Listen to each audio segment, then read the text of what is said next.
अहो उपकार जिनवरनो कुंदनो ध्वनि दिव्यनो जिन कुंद ध्वनि आप्या अवोत गुरु कालनो देह चता जेनी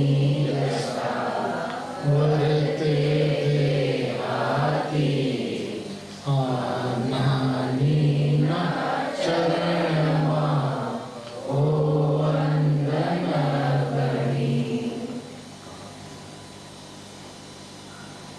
कलिकाल सर्वज्ञ कुंद आचार्य भगवान की तपोभूमि कोनूर हिल की तलेटी में बैठकर भारतवर्ष के सभी मुमुक्षुजन कुंद आचार्य देव के चरणों में अनंत अनंत वंदन करते हुए आज अपन पूज्य गुरुदेव श्री के श्रेष्ठ अनुयायी रत्न पूज्य बहन श्री चंपा बहन एवं बहन पूज्य संता बहन, ये दोनों बहनों के जीवन की यदि बात करें तो पूज्य गुरुदेव श्री को पाने पर जिसने जैन शासन पाया, जैन शासन की अनुभूति को पाई। पूज्य गुरुदेव श्री एकमात्र आधार थे। गुरुदेव के वाणी के माध्यम से पूज्य बहन श्री और पूज्य बहन ने, पूज्य बहन श्री ने 17 वर्ष की उम्र पे और उसके 2 वर्ष पश्चात यानी तब पूज्य बहन की 23 वर्ष की उम्र थी तब आत्मज्ञान को प्राप्त कर लिया। कल अपन स्वाध्याय के अंदर में बात देख रहे थे सुगानी जी के माध्यम से कि सम्यक दर्शन होना आसान है। पूज्य बहन श्री 17 वर्ष की उम्र पे भी सम्यक दर्शन को पा सकती है और पूज्य बहन 23 वर्ष की उम्र पे सम्यक ज्ञान को पा सकती है, तो अनुभूति डेफिनेटली सरल में सरल होनी चाहिए। कि दोनों बहनों के पास में बाहर में गुरुदेव श्री की वाणी थी और अंगत में स्वाध्याय करने के लिए श्रीमद राजचंद्र का शास्त्र था। इसके अलावा ना समय सार था, ना नियम सार था, ना प्रवचन सार था। फिर भी आत्मा अनुभूति को प्राप्त कर लिया। ऐसे पूज्य बहन की आज 113वीं जन्म जयंती है। हम बालकों के ऊपर में जिनका अत्यंत वात्सल्य था, अत्यंत स्नेह था, जब कलकत्ता से बाल मंडल, काहन बाल मंडल के बच्चे लोग सुनगढ़ जाते थे तो पूज्य गुरुदेव श्री को किस तरह से सुनना, स्वाध्याय कैसा होना चाहिए, स्वाध्याय की पद्धति क्या होनी चाहिए, चिंतन मनन कैसे करना चाहिए, ये सारी बातें बिठाकर अत्यंत वात्सल्य से समझाती थी। आज पूरा हिंदुस्तान जानता है कि जो गुरुदेव श्री की शासन प्रभावना हुई उसमें इस दोनों बहनों का कितना जबरदस्त हाथ था, जिसके वजह से आज गांव-गांव में, शहर-शहर में, घर-घर के अंदर में समय सार की चर्चा, शुद्धात्मा की चर्चा, गुरुदेव के प्रवचनों की चर्चा, गुरुदेव के प्रवचनों को सुनना, ये जो क्रम जो नित्य नियमित चल रहा है, ये देन पूज्य दोनों बहनों की है। पूज्य गुरुदेव श्री के मुखारविंद से ये दोनों बहनों के लिए जो अमृतमय वचन निकले हैं, इसको अपन एक बार पढ़ते हैं कि पूज्य गुरुदेव श्री के हृदय के अंदर में दोनों बहनों के बारे में क्या था। अपन अपनी बात करते हैं तो ऐसा लगता है कि बस 2 माताएं हैं, तो हमारे जीवन के अंदर में बचपन से जैसे बालक जन्मता है और उसको गणतुति पाई जाती है, ये दोनों माताओं ने बालकों के हृदय के अंदर में आत्मा की गणतुति पाई थी और आत्मा को पहचानने का, आत्मा को समझने का विधि विधान बताया।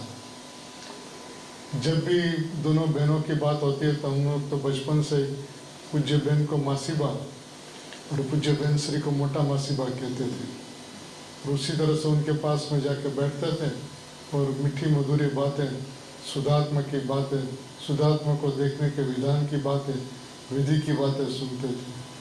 यदि 2-1 प्रसंग की चर्चा करें तो गुरुदेव श्री का प्रवचन किस तरह से सुनना, इस विधि की बात करें तो कहते थे कि गुरुदेव श्री का जो विषय चलता हो उसका स्वाध्याय पहले अपने आप कर लेना और विचार लेना कि आचार्य भगवान ने क्या कहा है, फिर गुरुदेव श्री को सुनना, तब पता चलेगा कि आपने क्या सोचा था और गुरुदेव ने क्या कहा। तो अपनी भूल पकड़ में आ जाएगी तो भूल सुधरने का रास्ता खुल जाएगा। दूसरी बात ये कहते थे कि गुरुदेव श्री का प्रवचन किस विधि से सुनना। तो सबसे पहले मुझे क्या चाहिए, इनका निर्णय करके गुरुदेव श्री के प्रवचन में बैठना। क्या चाहिए, मैंने हमें एक शुद्धात्मा चाहिए, इस अभिप्राय को लेकर गुरुदेव श्री की वाणी को सुनना। जब गुरुदेव श्री की वाणी हो तो ये बात समझ के बैठना कि मैं और मेरे गुरु के अलावा इस स्वाध्याय मंदिर में और कोई नहीं, मैं और मेरे गुरु। और गुरुदेव के प्रवचनों के अंदर में जो अध्यात्म की बात आवे, परम अध्यात्म की बात आवे, वो मेरी बात है ऐसा समझ के उसको ग्रहण करना। और व्यवहार की बात आवे तो जानने का विषय है ऐसा जानकर सुन लेना। ऐसा उपकार पूज्य बहनों का क्या कहे, शब्दों में जब भी उनके बारे में सोचते हैं तो आँख में से अश्रु की धारा के अलावा और कुछ बहता नहीं। अनंत अनंत उपकार था दोनों माताओं का भरत क्षेत्र के सभी बालकों के ऊपर। आज गुरुदेव को लोग जगत समझ पाए, उसमें दोनों बहनों का जो योगदान है।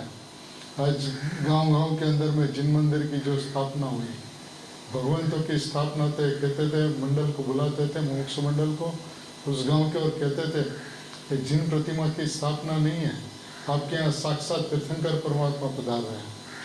और साक्षात तीर्थंकर परमात्मा यदि आपके आंगन पर पधारते हो तो कैसी तैयारी होनी चाहिए, कैसी भावना होनी चाहिए, कैसी समर्पणता होनी चाहिए, कैसा उत्साह होना चाहिए, कैसा उमंग होना चाहिए, सब कुछ और सब मुमुक्षुओं को बैठ कर समझाते। क्या कहें, उनके उपकार के बारे में कोई शब्द ढूंढने से नहीं मिलता। मैं अभी एक बार चैतन्य अमृत रसिया में से पूज्य गुरुदेव श्री ने दोनों बहनों के बारे में क्या कहा वो एक बार पढ़ के सुनाता हूँ। આ બંને બહેનોના જ્ઞાનની તાકાતની તો શું વાત, એના જ્ઞાનની તાકાત એ જ્ઞાન જ્યારે પડશે ત્યારે ફળાજ કરતું ખીલી જશે। देखिए गुरुदेव श्री बात ही वहाँ से शुरू करते हैं कि दोनों बहनों के ज्ञान की ताकत की तो क्या बात करें। जब ज्ञान फटेगा तो फटाक करके केवल ज्ञान को प्राप्त कर लेंगे, क्षणवार में केवल ज्ञान ले लेंगे। दोनों बहनों की ताकत गुरुदेव ने इस तरह से मापी थी कि अंतरंग में जो गुरुदेव श्री की वाणी को सुनकर क्षण मात्र के अंदर में आत्मा की अनुभूति को प्राप्त करते हैं, उसके ज्ञान की ताकत कितनी जबरदस्त होगी। व्याख्यान में दर्शन विशुद्धि तो खरी कि दर्शन विशुद्धि उपरांत ज्ञाननी ताकत पण घणी, ज्ञाननी निर्मलता पण घणी। दोनों बहनों के बारे में क्या कहते हैं, विशुद्ध दर्शन विशुद्धि तो खरी, दर्शन विशुद्धि उपरांत ज्ञान की ताकत भी बहुत, ज्ञान की निर्मलता भी बहुत। व्याख्यान में नया न्याय आवे तो सुनते सुनते उनकी आंखों की चेष्टा ऊपर से उनका उत्साह और विनय दिख जाता है। उनकी आंखों की चेष्टा भी जुदी जाती, जाने थीजी गया हो, जाने घन थई गया हो, जाने ढीम थई गया हो, एवी एमनी चेष्टा गुरुदेव से निहाळ। कोई सुंदर न्याय आवे, कोई अद्भुत कोई बात आवे तो सुनते सुनते उनकी आँख की चेष्टा के ऊपर से उनका उत्साह और उल्लास गुरुदेव श्री को दिखता था। उनकी आंखों की चेष्टा भी जुदी जाती होती थी, मानो थीज गया हो। अहो शांताबेन, एमनी आत्मानी केवी पात्रता ने साथे एमना पुण्य पण केवा कि एमने आवा चंपाबेननो योग मळी गयो। देखिए ये भी एक प्रसंग है कि राजकोट के अंदर में परिवर्तन के पहले गुरुदेव श्री का जहाँ चतुर्मास होता था वहाँ पे दोनों बहनें जाती थी। दोनों बहनों का एक दूसरे का परिचय नहीं था, तो गुरुदेव श्री ने शांताबेन को बुलाकर कहा कि आज चंपाबेन आवे छे ने एनो परिचय करो। और बहन ने उनका परिचय किया, दोनों एक साथ में रहने लगे। और बहन स्वभाव की तरफ आगे बढ़ते हुए कहीं पे रुक रही थी तो बहन श्री ने उनको उदाहरण देकर समझाया, स्फटिक का उदाहरण देकर,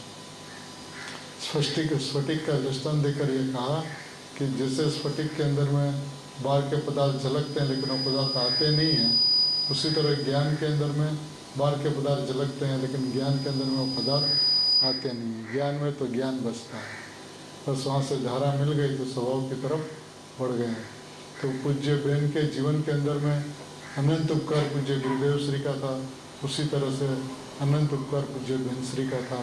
ऐसा बहन हमेशा मानती थी, जानती थी, समझती थी, स्वीकारती थी। मैं तो ऐसा कहता हूँ यदि बहन के दाहिने तरफ में देखा जाए तो सर से लेकर पाँव तक यदि रोम रोम के अंदर में गुरुदेव गुरुदेव गुरुदेव गुरुदेव और गुरुदेव थे, तो बाएं तरफ सर से लेकर पांव तक रोम रोम के अंदर में बेनश्री बेनश्री बेनश्री और बेनश्री थी। ये उनकी समर्पणता थी, उनकी भक्ति थी, क्योंकि गुरुपदे उनको दोनों को देखती थी। और पूज्य गुरुदेव श्री भी ऐसा कहते थे।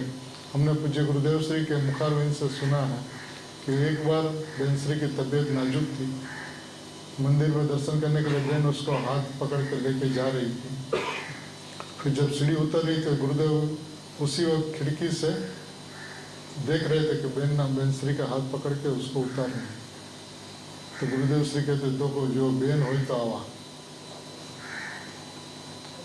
प्रीति हो तो ऐसी। उसके बारे में आगे क्या कहते हैं,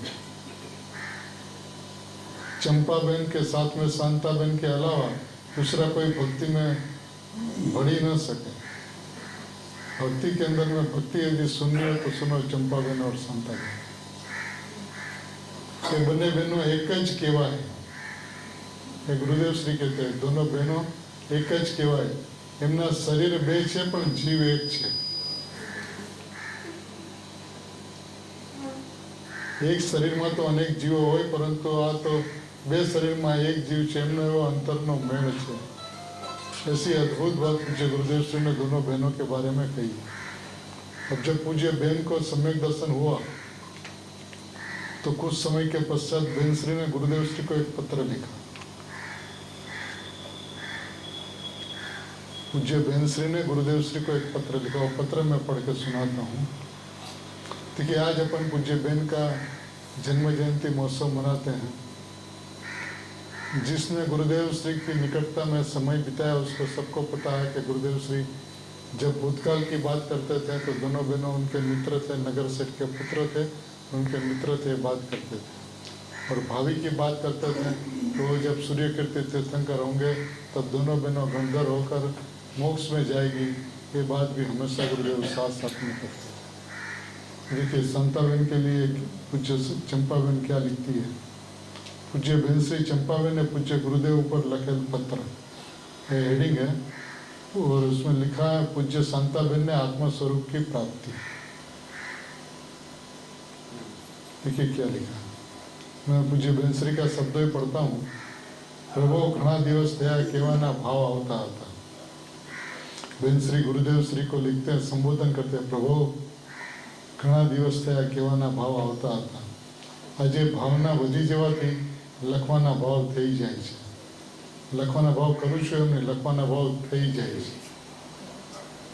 शांताबेन ने आपनी पासे व्यवहार प्रसंगे आववानुं बन्युं हतुं, तेमनी दशा आप स्वीकारशो। शांताबेन ने अषाढ़वद अमासथी कोई अलौकिक पुरुषार्थ धारा वर्ती रही थी। ते पुरुषार्थथी आसोवद चौथनी रात्रे कोई अपूर्व फळ आव्युं छे। अनंत अव्याबाद सुखने आपनार एवं आत्मस्वरूप प्राप्त थयुं छे। देखिए पूज्य भगवती माता बहन श्री के शब्द है पूज्य भगवती माता बहन के लिए। क्या लिखती है, अषाढ़वद अमास से कोई अलौकिक धारा उपड़ी है, कोई अपूर्व धारा अंतर में चली है और जो आगे बढ़कर आसोवद चौथ के दिन रातों कोई अपूर्व फल आया है। अनंत अव्याबाद सुख ने अपना रेव आत्मस्वरूप प्राप्त हुई है। प्रभु हृदय उल्सित थी यह लखी जवाय छे।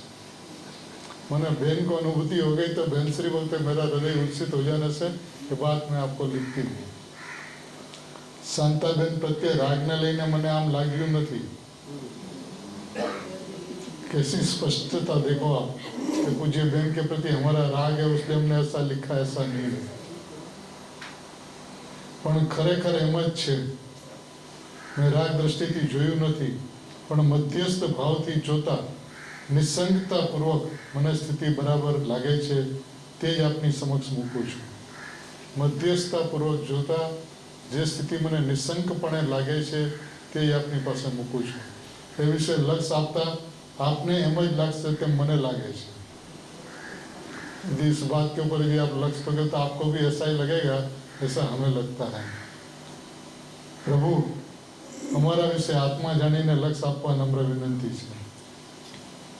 आपने जे મને જ્યારે પરીક્ષા કરવી યોગ્ય લાગે તેમ કરો તે થવામાં અમે અત્યંત उत्साहित છીએ અને यदि आप हमारी परीक्षा करना चाहते हो तो आप परीक्षा करो हम उसके लिए तैयार हैं प्रस्तुत है बिल्कुल उत्साहित है वो प्रस्तुत ऐसा भी नहीं उत्साहित है प्रभु श्री समयसर वाँचीने तो અથાગ ઉપકાર કર્યો છે आत्माने घणो लाभ થયો છે गुरुदेव श्री ने समयसर का वांचन चालू किया था जाहिर में तो कहते हैं कि आपने जो चालू किया उससे अथाग उपकार हुआ है हमारा आत्मा को लाभ हुआ है ऐसा पत्र पूज्य बहन श्री ने पूज्य बहन को लिखा था।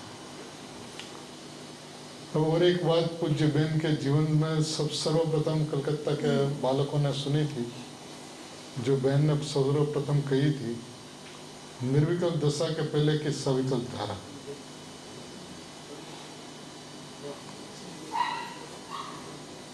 आदरणीय पूज्य लालचंद भाई के मुखारविंद से उनके पश्चात मैंने बहन के पास सुनने के बाद बहन सभी को बहन श्री के पास ले गई उनसे भी ये बात को सुनाई उसके बाद में गुरुदेव श्री से भी सुनी लेकिन 3 जन से सुनी थी कहीं जाहिर में कहीं नहीं सुनी थी। उसके पश्चात कितने वर्षों के बाद आदरणीय पूज्य लालचंद भाई के मुखारविंद से भी ये बात प्रवचन सार परमागम 80 गाथा जैसे आचार्य देव की टीका के अंदर में सविकल्प स्वसंवेदन की बात सुनने को मिली। वहाँ पे क्लियर कट शब्द है सविकल्प स्वसंवेदन ज्ञान। वो बात जब हम लोग सब कोई बहुत छोटे छोटे थे 11-12 साल के होंगे 13-14 साल के होंगे मैक्सिमम चेतन भाई दिलीप भाई सबको हम लोग जाते थे और उनमें उनके पिताजी शशि भाई प्रेरणा मानी इत्यादि सब कोई के समक्ष बहन ने बात कही थी। मैं अभी आपको एक नई बात बताती हूँ जो शायद आपने कभी नहीं सुनी है वो है सविकल्प स्वसंवेदन की बात। तो मैं उन्होंने जो कहा वो सुनने से पहले उसने जो लिखा है वो पढ़ता हूँ एक बार। निर्विकल्प दशा पहलानी सविकल्प धारा मार्ग स्पष्ट થઈ જાય છે। उन्होंने शुरुआत कहाँ से की जो सविकल्प दशा उसको कहते हैं जिसके अंदर मार्ग स्पष्ट हो जाता है ख्याल में આવી જાય છે कि बस आज हूँ गायक। निर्विकल्प दशा के पहले सविकल्प दशा के अंदर में मार्ग स्पष्ट हो जाता है ख्याल में आ जाता है कि बस क्या ख्याल में आता आज हूँ गायक यही मैं गायक एम ख्याल में आवा छता हजी निर्विकल्प अनंत गुणनी राशि एवो नायकनो अनुभव नहीं। निर्विकल्प दशा प्राप्त होने के पहले यह मैं गायक ऐसा ख्याल में आने पर भी निर्विकल्प अनंत गुण की राशि जो एक रूप गायक बने परिणमती ऐसा अनुभव नहीं।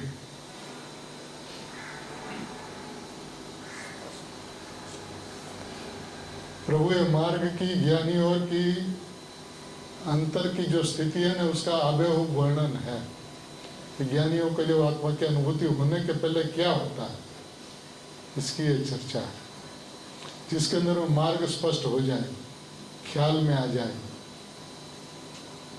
देखिए ज्ञानियों का परिचय उसका अंतरंग होता है ज्ञानियों का परिचय उनका तत्व ज्ञान होता है ज्ञानियों का परिचय उसका भेद ज्ञान होता है ज्ञानियों का परिचय उसकी शुद्धात्मा की मस्ती होती है। कि गायक के बारे में ख्याल आया तो मैं गायक ऐसा ख्याल में आने पर भी अभी निर्विकल्प अनंत गुण की राशि ऐसा गायक का अनुभव नहीं। निर्विकल्प के बाद में जो सविकल्प दशा जितनी सहज होती है परंतु ऐसी नहीं लेकिन पुरुषार्थ से होती है। एक बार निर्विकल्प हो गया फिर सविकल्प के अंदर में जो ख्याल आता हो तो सहजपने आता है कि घर देख लिया आप घर से बाहर आए तो भी घर का ख्याल छूटता नहीं है क्योंकि परिणति प्रकट हो गई प्रतीति प्रकट हो गई। लेकिन अनुभव के पहले जो सविकल्प दशा होती है उसके अंदर में पुरुषार्थ होता है। क्या पुरुषार्थ होता है? जिनका जैसा पुरुषार्थ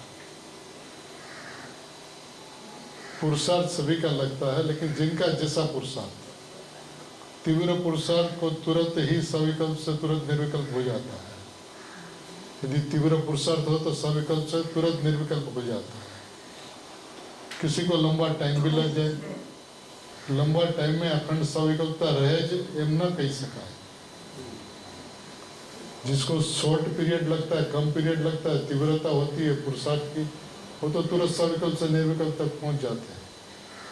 लेकिन जिसको लंबा टाइम लगता है उसको सविकल्प दशा लंबे टाइम तक चले, ये बात कही नहीं जा सकती, क्योंकि वो रुक गया, विश्राम कर लिया, हाशकारो થઈ ગયો, संतोष થઈ ગયો। ऐसी स्थिति भी होती है, उसको लंबा टाइम लगता है, फिर उसको वहाँ से उठना पड़ता है, फिर वहाँ से आगे बढ़ना पड़ता है, फिर पुरुषार्थ पड़ता है, फिर रुकता है, फिर पुरुषार्थ पड़ता है। जिसको लंबा, कितना लंबा टाइम, उसकी चर्चा भी करेंगे।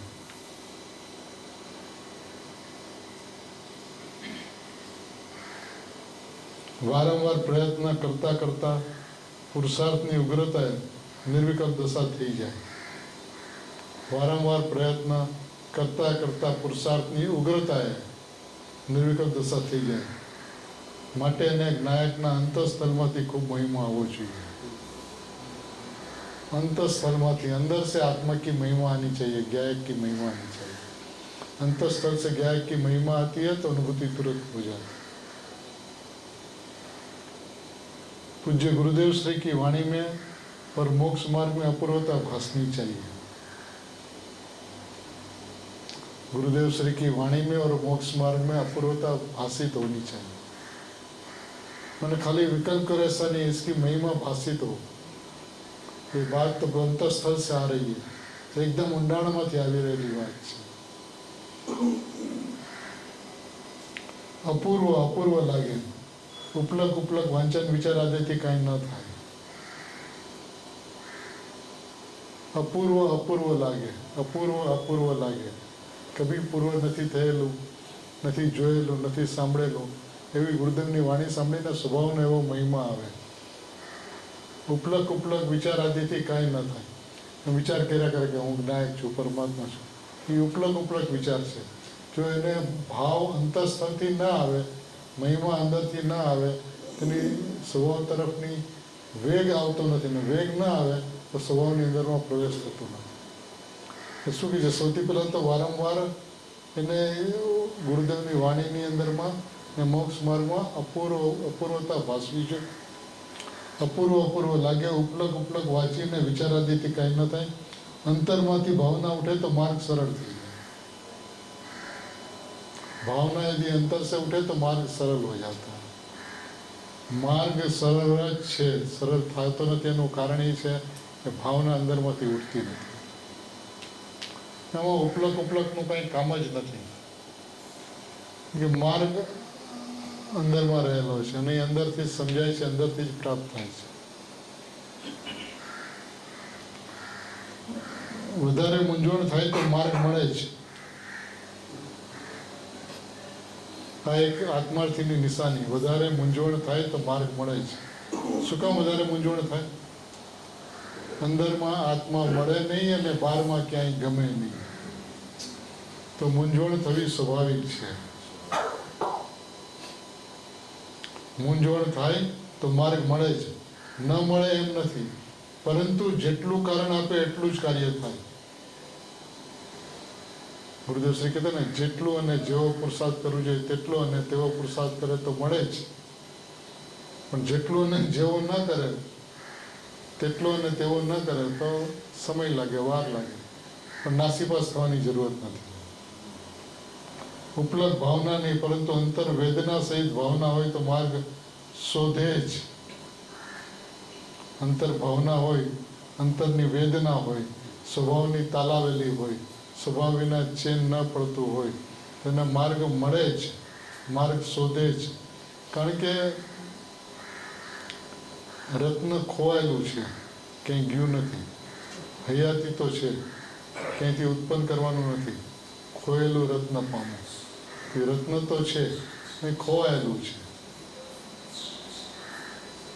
એ સ્વભાવની ભાવનાથી, સ્વભાવની ઉગ્રતાથી, વારંવાર સ્વભાવ તરફ જવાથી એની પ્રાપ્તિ સહજ થાય છે।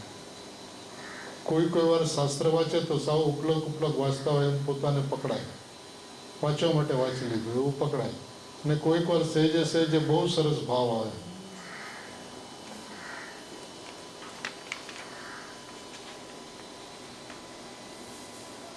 તો સ્વયં શુદ્ધ ધારા છે ને માટે એક સરખી સ્થિતિ ન રહે. સવિકલ્પ દશામાં માર્ગ ખ્યાલમાં આવવા છતાં ભવાંતર પણ ચાલ્યા જાય. જો પુરુષાર્થ ન કરે તો કરું એમ થાય અને તે ઘણો પુરુષાર્થ લાગે, મેં કેટલો પુરુષાર્થ કર્યો, પરંતુ તે બધું ઉપલક જ હોય. આ તો અંદરના વેદનથી જ ઉપડે.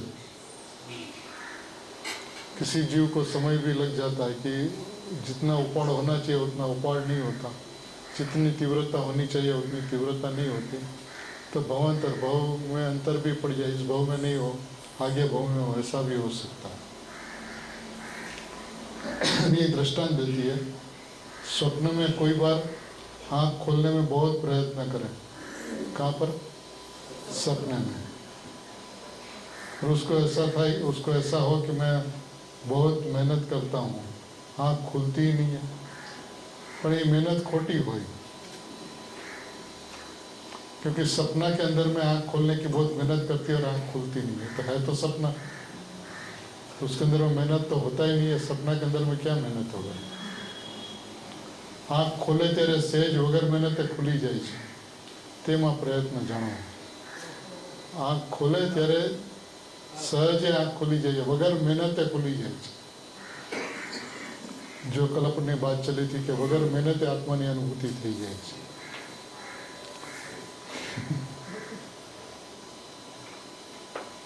તેમાં પ્રયત્ન જાણવો. એમ કહીને એમ નથી કહેવું કે પ્રયત્ન ન જ કરવો, પણ ઉતાવળ ના કરવી. પ્રયત્ન તો કરવો જ, ધીરજ અને શાંતિથી કરવો. ધીરજ અને શાંતિથી માર્ગ સહેજે પ્રાપ્ત થઈ જાય છે. એટલું સહેલું છે, પરંતુ સહજ જ છે. वस्तु सहज है. शांति और धीरज. धीरज और शांति के संबंध में एक बात यदि गुरुदेव के शब्दों में कहूँ तो आत्मार्थी ने जिज्ञासा होय छे અને જે સમયે તીવ્ર જિજ્ઞાસા હોય છે એ સમયે તીવ્ર શાંતિ હોય છે. आत्मार्थी उसको कहते हैं जिनके पास में दो गुण एक साथ में होता है. जिज्ञासा ऐसी होती है कि हमें अभी आत्मा चाहिए, और धीरज और शांति ऐसी होती है कि मैं परिपूर्ण परमात्मा हूँ. ये गुरुदेव श्री के अक्सर सा शब्द है. अभी आत्मा चाहिए माने प्रमाद नहीं होता, और मैं वर्तमान में परिपूर्ण हूँ तो खोटी उतावल नहीं होती. तो ज्ञान और श्रद्धा का सुमेल होता है.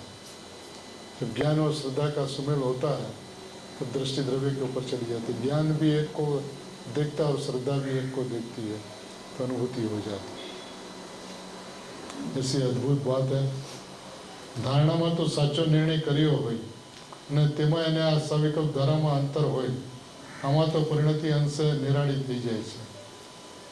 चित्तने व्याव्रत राखવું प्रथम निर्णय थाय, पण निर्णय पछीनी आ दशामां तेने मार्ग ख्यालमां आवी जाय. मार्ग ख्याल में आ जाता. बिल्कुल कैसा ख्याल में आता? तो गुरुदेव श्री ने ऐसा कहा, एक अनुभवी पुरुष अनुभव के पश्चात विकल्प में आवे तब उसको आत्मा संबंधी जैसा ख्याल आता है, ऐसा ख्याल आत्मार्थी को अनुभव के पहले आ जाता है. मेरे दोनों के बीच में अंतर क्या रहा? अनुभवी को अनुभव के पश्चात विकल्प में जैसा ख्याल में आया, ऐसा आत्मार्थी को सविकल्प दशा में ख्याल में आ जाता है. तो दोनों के बीच में अंतर, तो अंतर यह रहा कि ज्ञानी को निर्विकल्प आनंद होता है, इसको आनंद नहीं होता. अनुभूति नहीं हुई तो आनंद नहीं होता. निर्विकल्पता नहीं होती, सविकल्पता होती. मिथ्यात्व होता है. इन मिथ्यात्व के अंदर में जैसी वस्तु है वैसी वस्तु भाषित हो जाती, ख्याल में आ जाती है. स्वाध्याय मंदिर ना नड़िया देखाय, ऊभो न रहे, गुरुदेव ने हाथ पग पकड़ी ने गुरुदेव ना चरणों में जईने बेसी जाए. ये गोगी देवी आश्रम थी स्वाध्याय मंदिर देखाय, एमां ऊभो न रहे. ये दृष्टांत पूज्य बेनश्री ने दिया था, क्योंकि उसको स्वाध्याय मंदिर के छत से कोई मतलब नहीं, उसको गुरुदेव से मतलब है. जिस छत के नीचे गुरुदेव रहते हैं उस गुरुदेव से मतलब है, उस छत से कोई प्रयोजन नहीं.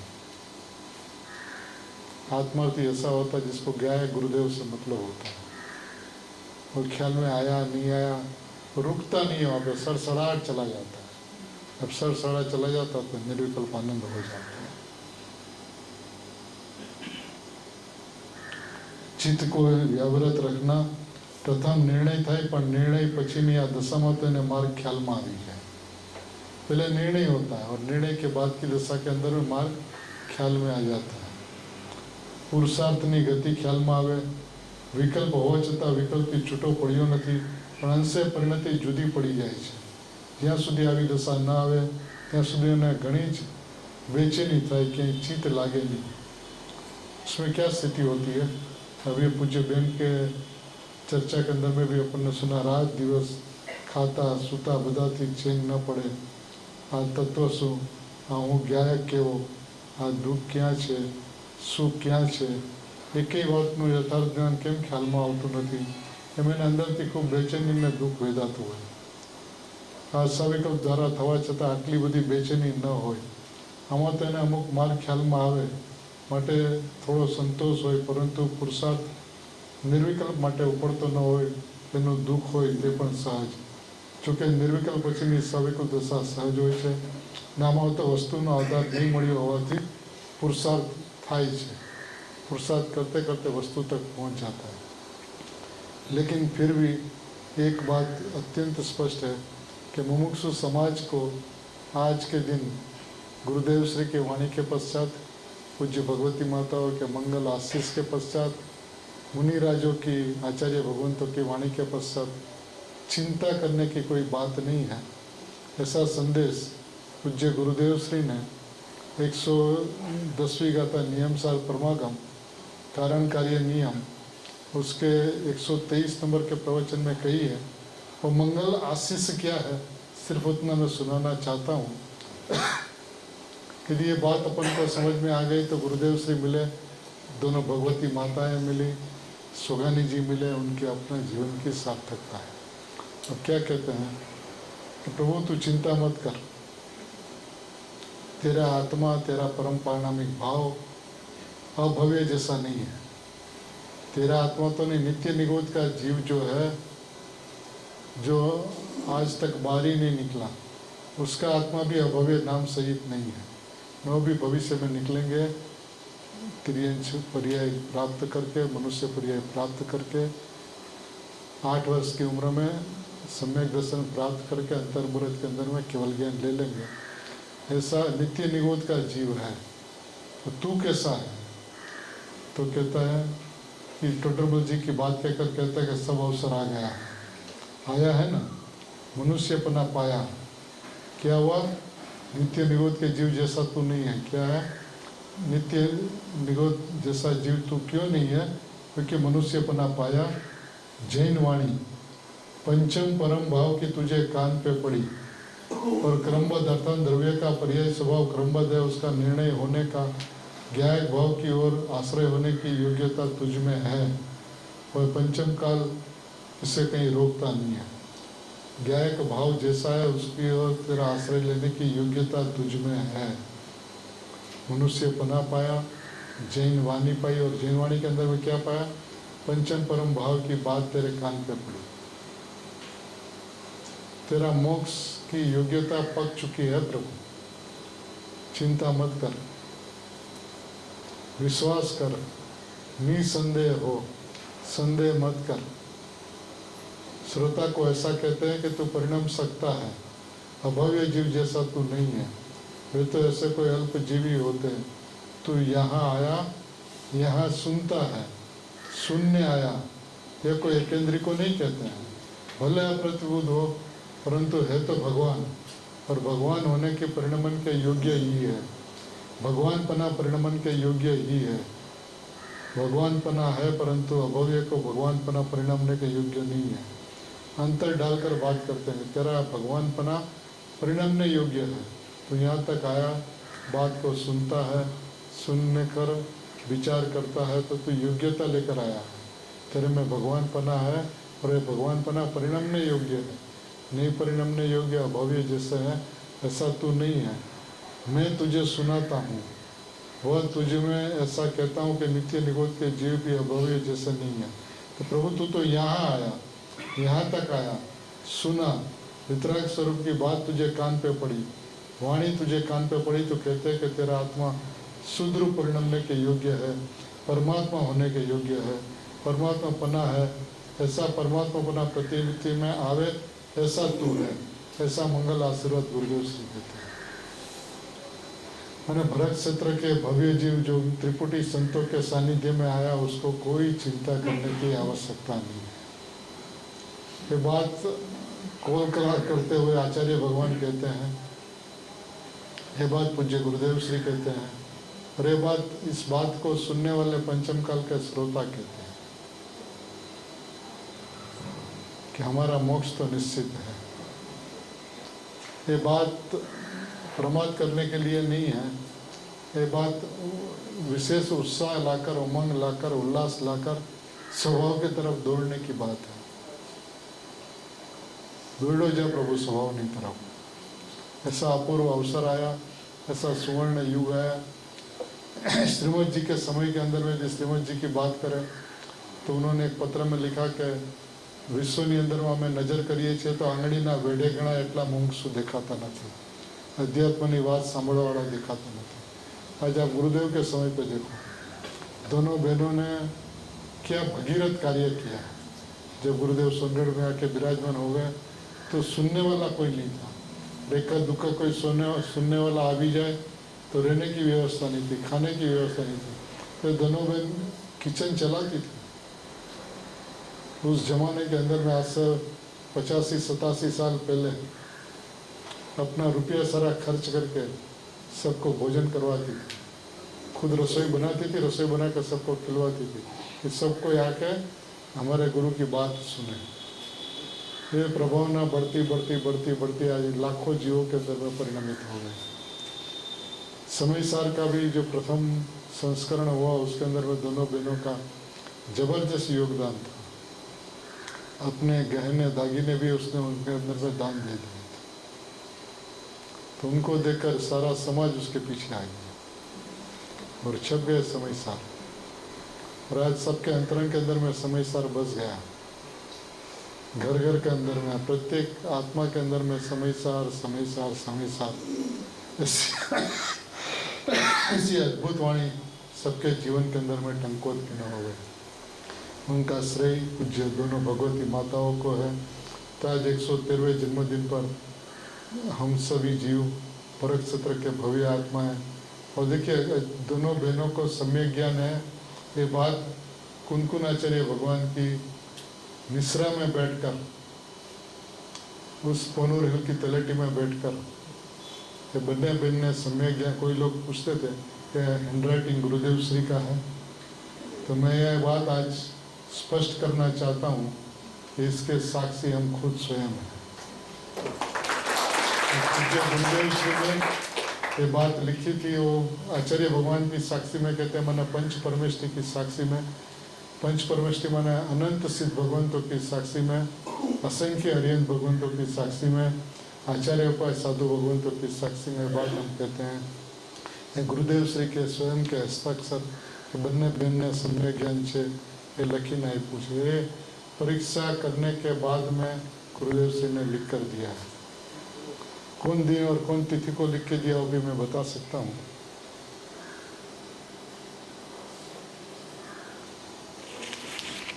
वैशाख सुद 13 विक्रम संवत 2027 ना पूज्य गुरुदेव से ये बन्ने बहन सम्यक दर्शन છે તે લખી આપેલ છે। સ્થળ સોનગઢ।